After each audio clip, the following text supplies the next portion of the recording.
Hello everyone, welcome back to my channel. In this video, I'm going to show you how to use gift card on DoorDash app. So firstly, you have to open your app and log into your account. There you can see the Me icon. Click on the Me icon. After that, click on Settings. There you can see Payment Methods. Then scroll down. After scrolling down, you have to click on Payment Methods.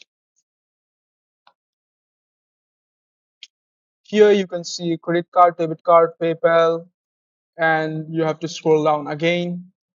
There you can see redeem a gift card to add credits. Click on that. And here you can copy and paste or type your PIN to redeem your gift card.